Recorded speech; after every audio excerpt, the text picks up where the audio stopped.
Morning student.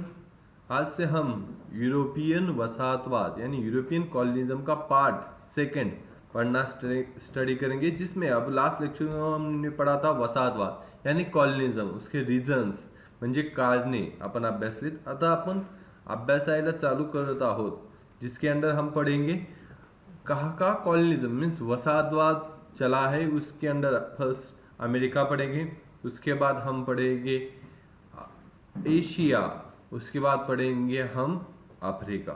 इस बहुत सारी जगहों पर, उसमें बीच में ऑस्ट्रेलिया और न्यूजीलैंड भी पढ़ेंगे। अब इसमें स्टार्ट करते समय हम फर्स्ट पढ़ेंगे अमेरिका। अमेरिका के बारे में पढ़ना स्टार्ट करेंगे तो हमें ये अमेरिका के बारे में पढ़ने स्टार्ट करने से पहले एक बात याद रखनी है, अमेरिका में जो कॉलोनीज यानी वसाहत हुई है उसमें कुछ अलग टाइप की। इंडिया में कॉलोनीज हुई थी, यहाँ पे पीपल इंडियन ही है, लेकिन सिर्फ रूलर ब्रिटिश थे। वैसे अमेरिका की कंडीशन नहीं है, वहां पे जो भी रूलर्स थे वो यूरोपियन थे। सेम टाइम वहां के रूल जो भी पब्लिक थी वो आम वहां के क्या कहते प्रॉपर रेसिडेंट के साथ साथ कुछ ऐसे लोग थे यूरोपियंस जो माइग्रेट म्हणजे स्थलांतर करून अमेरिका में गए थे। उनके बारे में देखना है। अब फर्स्ट कंट्री जिसने अमेरिका में कॉलोनी या वसाहत स्टार्ट की उसका नाम है पुर्तगाल, और पुर्तगाल ने ब्राजील में अपनी फर्स्ट कॉलोनी इस्टेब्लिश की है। और उसके बाद नेक्स्ट कंट्री है, पुर्तगाल के बारे में ज़्यादा इंपॉर्टेंस इस यूनिट में हम नहीं पढ़ेंगे, आगे धीरे धीरे करके पढ़ेंगे। अब नेक्स्ट कंट्री है अमेरिका में स्पेन। स्पेन जो यूरोपीय का एक बहुत बड़ा कंट्री है, स्पेन यूरोप की, उन्होंने ये अमेरिका में मैक्सिको में अपनी रूलिंग स्टार्ट किया है। कहाँ पे किया है?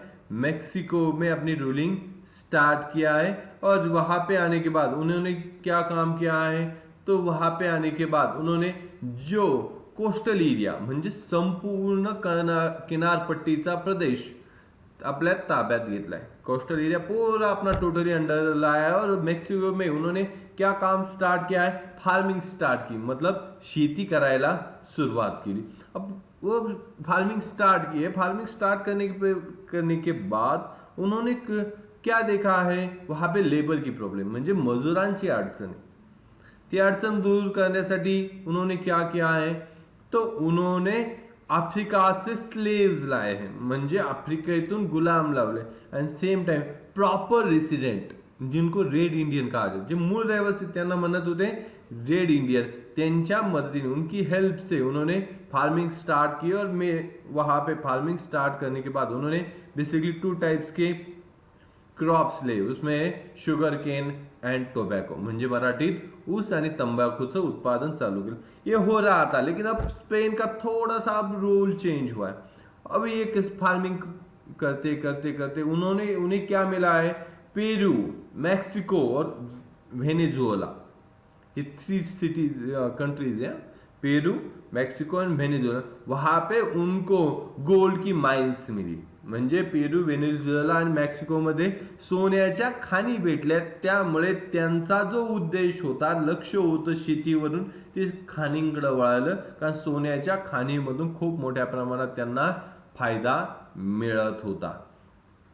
ये हो रहा था, इस वजह से अब स्पेन ने अमेरिका में अपनी गवर्नमेंट चलाने के लिए काउंसिल ऑफ द इंडियन यानी मराठीमध्ये काउन्सिल ऑफ द इंडियन ही संस्था स्थापन केली। आणि त्या संस्थेच्या माध्यमातून त्यांनी आफ्रिकेमध्ये एक गव्हर्नर अपॉइंट केला, गव्हर्नर नेमला, आणि त्याच्या मदतीने उसकी हेल्प से उन्होंने वहां पे रूल करना स्टार्ट किया। लेकिन यहाँ पे उन्होंने एक बात की, गवर्नर को फुल परमिशन दी या फ्री हैंड नहीं दिया, म्हणजे मुक्त निर्बंध दिले नहीं गवर्नरला। वहां पे जो भी अमेरिका स्पेन की कॉलोनीज थी, वसाहती होत्या, वहां का मेन रूलर या सुप्रीम ऑथॉरिटी वो किंग था। राजा हा सर्वसत्ताधीश होता, आणि सर्वसत्ताधीश असल्यामुळे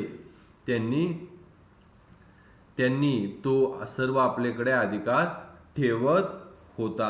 आणि वसाहतीतून चांदीचा, सोन्याचा व्यापार करून मोठ्या प्रमाणात स्पेनने आपला फायदा मिळवलेला आहे। त्यानंतर पुढचा देश आहे ज्याने अमेरिकेमध्ये वसाहती स्थापन केल्या, तो म्हणजे इंग्लंड। इंग्लंडचं असं होतं का इंग्लंडने 100 वर्षात अशी परिस्थिती, सिर्फ 100 ईयर में उन्होंने क्या किया है, तो ऐसी कंडीशन बनाई थी ऑल ओवर वर्ल्ड में, एव्हरी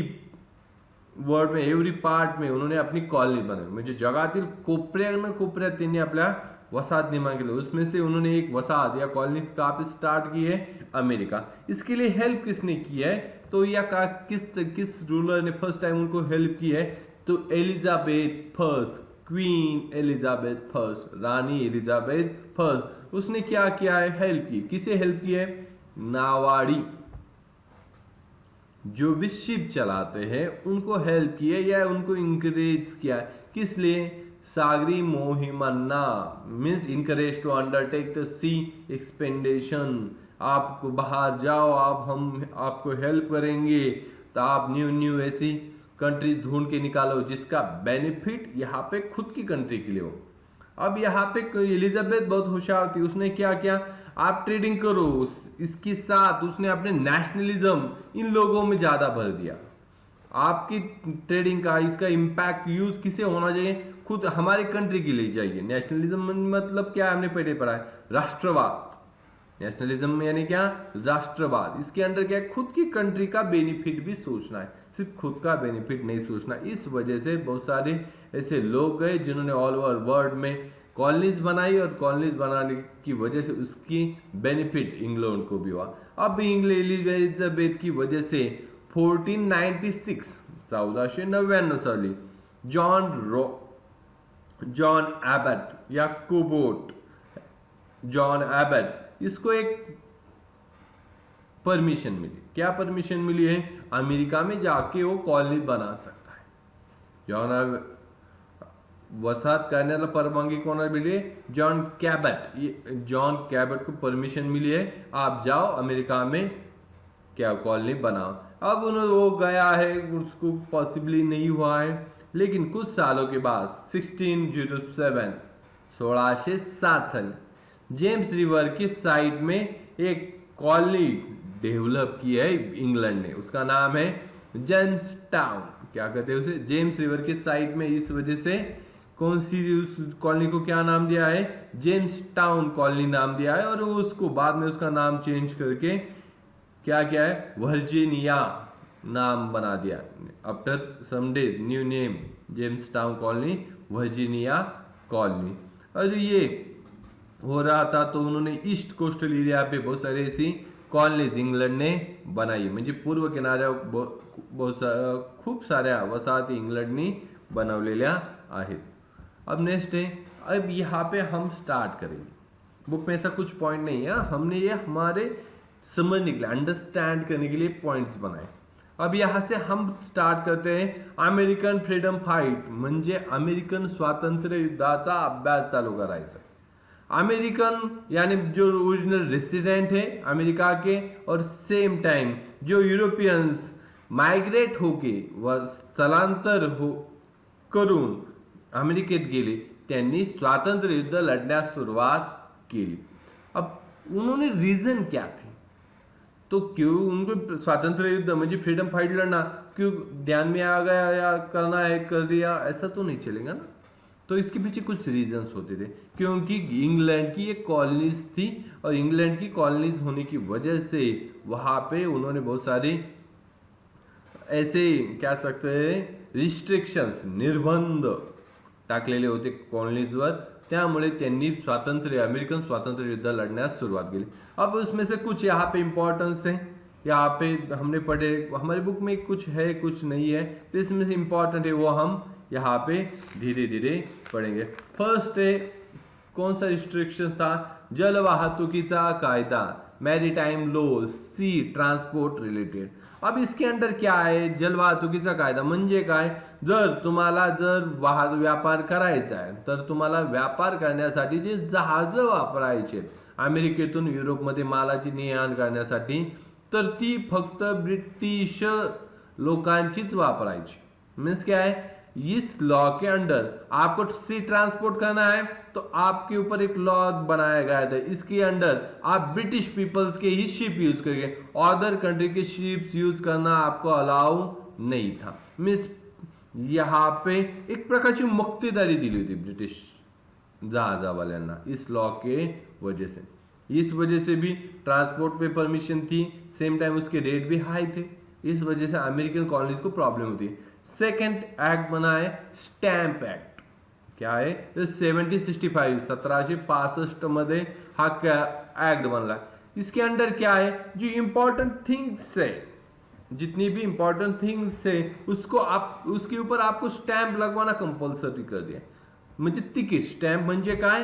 तिकीट, स्टैंप लगवाना कंपल्सरी कर दिया है। अब स्टैंप लगवाना है, स्टैंप लगवाना ठीक ही बात है, चल लगवा दिया, लेकिन स्टैंप के प्राइजेस बहुत हाई थे, म्हणजे ते तिकिटाचे दर खूप मोठ्या प्रमाणात होते। इसकी वजह से अगर उस स्टैंप को कहीं पे किसी प्रोडक्शन पे लगा दिया तो उस स्टैंप की प्राइस भी इनडायरेक्टली कहाँ पे ऐड होगी?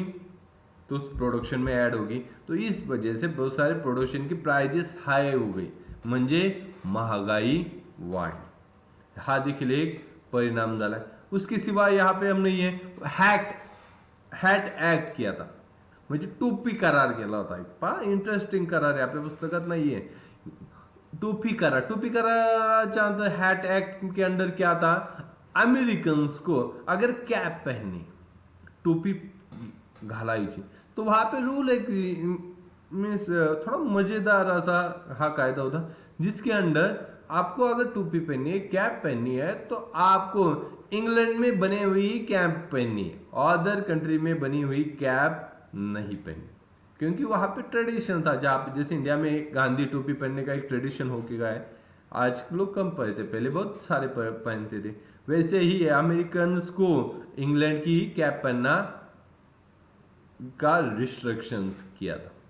चलो ठीक है, और आगे के अदर रिस्ट्रिक्शन इतर निर्बंध पाहिजे, जिसके अंदर फर्स्ट है निर्यात केवल इंग्लैंड। अमेरिका में जितना भी प्रोडक्शन हो रहा है वो सिर्फ कहाँ पे वो सेल कर सकते हैं? इंग्लैंड को। एक्सपोर्ट कहाँ पे करेंगे? इंग्लैंड में। अदर कंट्रीज में एक्सपोर्ट करना अलाउ नाही था, जिसकी वजह से ट्रेडिंग में बहुत सारी म्हणजे व्यापारात खूप मोठ्या अडचणी येत होत्या। उसके सिवा इंग्लैंड मधील वस्तूचे उत्पादन वसाहतीमध्ये नाही, मेनी रूल्स प्रोडक्शन रिलेटेड। इसके अंदर क्या आएगा, अगर इंग्लैंड में कुछ हैट का प्रोडक्शन हो रहा है, समझो अभी हैट का एग्जांपल लिया तर म्हणजे टोपीचं घेतलं होतं, टोपीचं उत्पादन जर इंग्लंडमध्ये होतंय, ते टोपीचं उत्पादन वसाहतीमध्ये करायचं।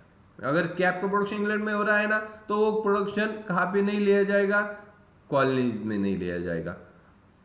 ये इस वजह से हाई रेट पे वहां से जो भी कोई भी चीज ऐसी आती थी उसका हाई रेट होता था, जिसकी वजह से कॉलोनीज को प्रॉब्लम होता था। में प्रोडक्शन के ऊपर बहुत सारे रूल्स लगवाते थे। अब नौकर निर्मिती काय है? नौकर निर्मिती म्हणजे काय? Employ creation. अगर आपको गवर्नमेंट चलानी है कहाँ पे? वो कॉलेज की, तो वहां पे आप अमेरिका में किसी को एम्प्लॉय नहीं बना सकते। आपको चाहिए ना एम्प्लॉय, हम इंग्लैंड से लाके देंगे। कहाँ से लाके देंगे? एम्प्लॉय इंग्लैंड से, ताकि अमेरिकन को जॉब भी ना मिले और उनको ऐसी बहुत सारी चीजों के बारे में पता भी ना चल सके। इस वजह से बहुत सारे रिस्ट्रिक्शन असे खूप सारे निर्बंध होते। अब इसको अपोज, ज्याला विरोध कोणी केलाय? तो टू कॉलोनीज ने अपोज किया, उसमें से वर्जीनिया एंड मैसाचुसेट्स नाम की 2 कॉलोनीज ने उसे अपोज किया। अब इसके अंदर इन्होंने अपोज करना स्टार्ट किया। अपोज करने के कुछ रीजंस भी थे, ये तो थे, उसके सिवा और बहुत सारे रीजंस थे। इसमें है फर्स्ट है बोस्टनची कत्तल 5 मार्च 1970। फर्स्ट पॉइंट क्या है? बोस्टनची कत्तल म्हणजे काय? Some people were shoot down by British soldiers. जो मेन सिटीज थी कॉलोनीज की, वहां पे बहुत सारे ब्रिटिश सोल्जर्स अपॉइंट किए थे। इसके सिवा बोस्टन में भी बहुत सारे ब्रिटिश सोल्जर्स अपॉइंट किए थे, म्हणजे खूप सारे ब्रिटिश सैन्य बोस्टन मध्ये देखील अपॉइंट म्हणजे ठेवले होते। उस तारीख होती 5 मार्च 1770, 5 मार्च 1770 में। वहां पे क्या हुआ है? ऐसा ही कुछ चल रहा था, तो ब्रिटिश सोल्जर्स ने उससे इस सारी चीजों को अपोज करने वाले लोगों के ऊपर फायरिंग की, और इसमें बहुत सारे ब्रिटिश सोल्जर्स की फायरिंग में बहुत सारे रेड इंडियंस उनकी डेथ हुई है, उसे कहा जाता है बोस्टनची कत्तल। उसके सिवा 1773 में एक बात और हुई है, ये सारा हो रहा है तो कॉलोनीज के जितने भी लोग थे उन्होंने एक डिमांड की, एक मांगनी केली 1773 मध्ये एक मागणी केली। क्या डिमांड की है, तो दे नीड फुल फ्रीडम। काय मागणी केली, आम्हाला पूर्ण स्वातंत्र्याची मागणी केलेली, आता आम्हाला स्वातंत्र्य द्या अशी मागणी करण्याचं काम केलेलं आहे। हे होत होतं, पूर्ण स्वातंत्र्याची मागणी केली। आता इथे आणखी एक टी पार्टी आपल्याला अभ्यासायची, तुम्ही ही टी पार्टी पूर्वी पण अभ्यासलेली असेल, बोस्टन टी पार्टी। कोणती party, Boston T party. 17 November 1773, 27 November 1773 साली ही बोस्टनची टी पार्टी झाली। क्यों हुई है पार्टी, इसके पीछे जो इंडिया में रूलिंग पार्टी एक कंपनी बनी थी इंडिया में रूल करने के लिए, कॉलेज बनाने, कौन सी, 31 दिसंबर 1600 में बनाई हुई ईस्ट इंडिया कंपनी। कौन सी, उसी की ईस्ट इंडिया कंपनी को अमेरिका में टी की म्हणजे चहाच्या व्यापाराची मक्ती झाली, टी की ट्रेडिंग की, या टी जो बन रहा है उसको सेल करने की परमिशन दी थी। अब इसको अपोज किया है, त्याला विरोध केला है कॉलनीजच्या लोकांनी। फिर भी ईस्ट इंडिया कंपनी ने बहुत सारा टी अमेरिका में लाया, बाय सी लाया, क्योंकि रोड एरोप्लेन सिस्टम नहीं थी और बाय सी ही लाना पड़ता। बहुत सारे शिप में बहुत सारा टी लेके आए थे, कॉलोनीज अपोज करिए, फिर भी शिप आ रहे हैं। इस वजह से कॉलोनीज ने अपोज करने के बाद भी ऐसे शिप वहां पे आए, और जैसे ही कॉलोनीज के लोगों को पता चला तो उन्होंने टी की जो बॉक्सेस है वो ओशन में फेंक दिए। कहाँ पे फेंक दिए, ओशन में फेक दिए, और जिस वजह से ओशन को ही म्हणजे समुद्राला त्या खोके फेकल्यामुळे कलर बदलला आणि ती एक प्रकारे समुद्राला दिलेली टी पार्टी होती। ही बोस्टनची टी पार्टी खूप प्रसिद्ध आहे। उसके बाद देखना है 1774 में म्हणजे 1774 मध्ये फिलाडेल्फिया इस सिटी में वो कॉलोनीज के 13 कॉलोनीज थी। कितनी कॉलोनीज थी, 13 कॉलोनीज के मेंबर साथ में प्रतिनिधी एकत्र आले आणि त्यांनी एका काँग्रेसची स्थापना केली। काय स्थापन केली, काँग्रेस म्हणजे जनसमूह, काँग्रेस म्हणजे काय, जनसमूह। उन्होंने कांग्रेस बना दिया, कॉन्टिनेंटल कांग्रेस बना दी। कौन सी कांग्रेस बना दी, और कॉन्टिनेंटल कांग्रेस बनाई, और उन्होंने डिमांड की, मागणी केली। काय काय डिमांड केली, स्वातंत्र्य द्यावे, आयात निर्यातीला विरोध केला आणि मालावर बहिष्कार घातला। डिमांड क्या है, freedom, they want freedom. Oppose export import, उन्होंने इंपोर्ट और एक्सपोर्ट को भी अपोज करने का काम किया है, और सेम टाइम ब्रिटिश गुड्स को बॉयकॉट किया है। जैसे इंडिया में चतुसूत्री लाई थी लोकमान्य तिलक ने, वैसे ही ये 3 सूत्री, 3 इंपॉर्टेंस चीजों को की डिमांड की है कॉन्टिनेंटल कांग्रेस ने। अब ये हो रहा है, इसी की डिमांड की है। तो 4 जुलाई 1776 में जो कॉलोनीज के लोगों ने एक डिक्लेरेशन किया है, उसे कहा जाता है डिक्लेरेशन ऑफ इंडिपेंडेंस, स्वातंत्र्याचा जाहीरनामा प्रसिद्ध केला आहे। आणि त्याचे लेखक होते, राइटर थे थॉमस जेफरसन। थॉमस जेफरसन ने क्या लिखा है डिक्लेरेशन ऑफ इंडिपेंडेंस, स्वातंत्र्याच्या जाहीरनाम्यामध्ये खूप 3 छोट्याल्या बाबी सांगितल्यात आणि प्रमुख सांगितले। मराठीमध्ये काय माहिती, जीवन जगणे, स्वातंत्र्य आनंद, जीवन जगणे एक, स्वातंत्र्य आणि आनंद मिळवणे हे 2, म्हणजे 3 का ना, जीवन जगणे, स्वातंत्र्य आणि आनंद मिळवणे हे मानवाचे 3 निसर्गसिद्ध हक्क असल्याचे व ते कोणीही हिरावून घेता येणार नाही। त्यांचं काय मत, जीवन जगणे हा मानवाचा हक्क आहे, स्वातंत्र्य हा मानवाचा हक्क आहे, आणि आनंद मिळवणं हा देखील मानवाचा हक्क आहे, पण तो कसा आहे, निसर्गाने दिलेला हक्क आहे, तो कोणीही हिरावून घेऊ शकत नाही। इंग्लिश में life, liberty and pursuit of happiness, natural rights of humans which nobody can be deprived of, means कि ये 3 life, liberty and pursuit of happiness, ये 3 ऐसी चीजें जो नेचुरल ने ही गिफ्ट दी है। इस वजह से कोई भी ह्यूमन इस ह्यूमन से ये चीजों को छीन नहीं सकता। और इस वजह से ये तीनों चीजों की वजह से कॉलेज में भी इंस्पिरेशन बढ़ा है। उन्होंने कॉलोनीज ने ब्रिटिशों के साथ वॉर स्टार्ट किया है। बहुत सालों तक ये वॉर चला, कब ब्रिटिश को विक्ट्री मिलती थी, कब कॉलोनीज को विक्ट्री मिलती थी। लेकिन बाद में कॉलोनीज को म्हणजे वसाहतींना फ्रेंच अँड स्पेनने सपोर्ट किया। कोणी कोणी मदत केली? फ्रांस आणि स्पेनने सपोर्ट केला कॉलोनीला। क्यों? तो वो एक दूसरे के अपोज में थे। मैं फ्रांस ब्रिटिशों के अपोज था, स्पेन ब्रिटिशों के अपोज था। इस वजह से दुश्मन का दुश्मन अपना दोस्त, इस रूल के अंडर फ्रांस और स्पेन ने सपोर्ट किया है कॉलोनीज को।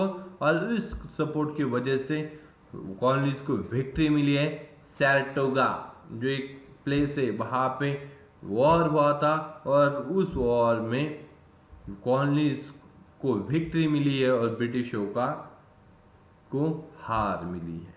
और इस वॉर में जो भी जॉर्ज वॉशिंगटन क्या थे, कॉलोनीज के मेन सेनापति या आर्मी लीडर थे, और ब्रिटिशों के थे सेनापति या main army person Lord Cornwallis. दोनों के बीच में वॉर हुआ। जॉर्ज वॉशिंगटन को इसको विक्ट्री मिली। जॉर्ज वॉशिंगटन को विक्ट्री मिलने की वजह से वहाँ पे ब्रिटिशों ने अपनी हार मान ली और कॉलोनीज को फ्रीडम दे दिया। अब इससे हमें क्या इंपॉर्टेंस बातें पता चलती हैं? अब इसमें से कुछ तो दो ही बातें इंपॉर्टेंस में हमें पता चलती है। कौन सी? अन्याय युद्ध लड़ले पाहिजे, इनजस्टिस मस्ट बी फाउट। अगर आपके ऊपर कोई आपको प्रॉब्लम दे रहा है या आपको परेशान कर रहा है, इनजस्टिस कर रहा है, उसके खिलाफ आपने लड़ना चाहिए। ये बात हमें समझ में आई। और ये एक न्यू इंटरेस्टिंग बात, अब यहाँ पे कॉलेज थी, वहां पे कोई भी रूलर नहीं था या किंग नहीं था, तो एक राजा कोणी नव्हता। म्हणून एक नवीन गोष्ट आपल्या लक्षात आहे, राज विना राज्य ही नवीन संकल्पना पुढे आली। म्हणजे राजाशिवाय राज्य बनू शकतं ही संकल्पना पहिल्यांदा निर्माण। State without a king, this is new concept. राजा बिना राज्य ही नवीन संकल्पना। स्टेट जहाँ पे किंग नहीं है लेकिन स्टेट है, ये बहुत एक ऐसा एक कंसेप्ट सामने है। उसके बाद देखना है कनाडा, जो बिल्कुल भी या कॉलोनीज के पास में था। कनाडा से रिलेटेड एक पॅरिस ट्रीटी हुई थी। पॅरिसचा तह झाला, कोणाकोणात झाला होता? तो इंग्लंड आणि फ्रांस मध्ये झाला। इसकी वजह से क्या मिला है, जो कनाडा है वो फ्रांस से इंग्लैंड को मिल गया। क्या मिला है? कनाडा का एरिया किसे मिला है?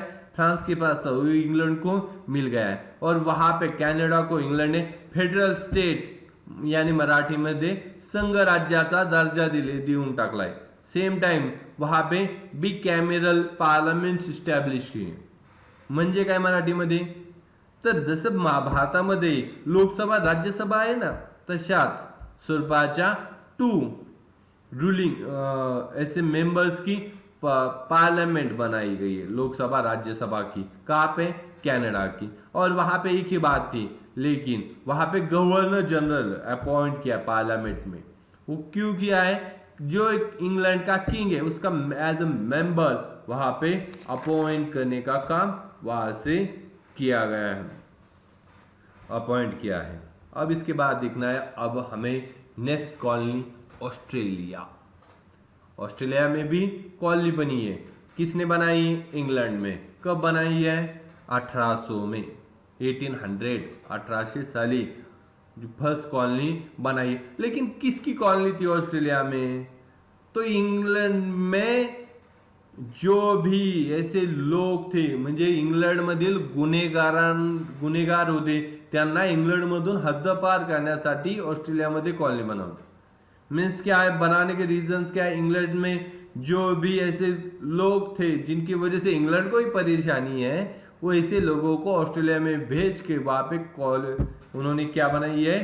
कॉलोनीज बनाने का काम किया है, ये कॉलोनी बनाई है। उसके बाद 1900 में टास्मानिया बेट, क्यों टास्मानिया आइसलैंड, वहां पे एक कॉलोनी बनाई है, उसे ऑस्ट्रेलिया के अंडर रिपब्लिक ऑस्ट्रेलिया उसे वहां पे बनाया दिया गया है। वहां पे भी जैसे कनाडा में हमने पढ़ा है ना bicameral parliament, same bicameral parliament establish की गई है कहाँ पे, टास्मानिया में। और वहां पे भी इंग्लैंड का एक मेंबर, किंग का मेंबर वहां पे अपॉइंट किया गया है। अब यहाँ पे और एक रूल बनाया था ऑस्ट्रेलिया में, क्या ऑस्ट्रेलिया में रूल बनाया था, अगर आपको ऑस्ट्रेलिया जाना है सिर्फ वहां पे युरोपियन पीपल्स को अलाउ किया था, फक्त युरोपियन नागरिकांनाच ऑस्ट्रेलियामध्ये जाण्यासाठी परवानगी देण्याचं ठरवलं होतं, बाकी लोकांना तिथे स्थलांतर मीन्स माइग्रेशन करने को परमिशन नहीं थी। और लास्ट में पढ़ना है हमें अब न्यूजीलैंड। अब न्यूजीलैंड में फर्स्ट कॉलोनी ब्रिटिशों ने कब बनाई है, 1900 में। अब उसमें 1900 में कॉलोनी बनाई है, उसको थोड़े दिन में पहिली वसाहत 1900 मध्ये बनवली, उसके बाद 1907 में वहां पे उसको फ्रीडम दिया है, कैसा, ऑटोनॉमस स्टेट की परमिशन दी है, मतलब काय साम्राज्यांतर्गत स्वशासन, म्हणजे इंग्लंडच्या साम्राज्यांतर्गत न्यूझीलंड राहणार, फक्त इंटरनल म्हणजे अंतर्गत बाबतीत त्यांना मुक्तता देण्यात आली। लेकिन न्यूजीलैंड में यह स्कीम कॉलोनी बनने से पहले ही बहुत सारी स्कीम यूज की गई थी, या बहुत सारे ऐसे स्कीम चल रही जिसका बेनिफिट वहां के न्यूजीलैंड में हो रहा था। कोणत्या अशा योजना होत्या ज्याचा 1900च्या अगोदर मध्ये न्यूजीलैंडमध्ये सुरुवात झाल्या होत्या, लोकशाही पद्धतीचा अवलंब, मीन्स ब्रिटिश आने से पहले वहां पे डेमोक्रेसी चल रही है। उसके बाद सर्वांना सार्वत्रिक मताधिकार योजना, मीन्स वहां पे जितने भी लोग थे उनको राइट ऑफ वोट दिया गया था। इसके सिवा सरकारी मालकीची रेल्वे होती, म्हणजे पब्लिक रेल्वे वहां पे थी। सेम टाइम वृद्धांसाठी निवृत्ती वेतन में पेंशन फॉर द ओल्ड, जो आम बूढ़े लोग हैं उनके लिए पेंशन भी अलाउड की थी। और सेम टाइम जो भी वर्कर है म्हणजे कामगार होते, अगर उनके साथ कुछ इंसिडेंट होता है जिसमें उनकी इंजरी होती है या डेथ होती है, तो उनको उसके लिए नुकसान भरपाई म्हणजे कॉम्पेंसेशन देने की रूल वहां पे न्यूजीलैंड में चल रहा था। अब ये हुआ न्यूजीलैंड की कॉलोनी। न्यूजीलैंड और ऑस्ट्रेलिया के बारे में ज़्यादा कुछ नहीं, शॉर्ट में आगे हम पढ़ेंगे अगर कई बुक में आता है। और यहाँ पे हमारा यूनिट नंबर 2 का 2 पॉइंट यहाँ पे खत्म होता है। अब यहाँ इसके बाद हम पढ़ेंगे नेक्स्ट लेक्चर में एशिया एंड अफ्रीका में जो कॉलोनीज होती है उसके बारे में हमें पढ़ना है। Thank you.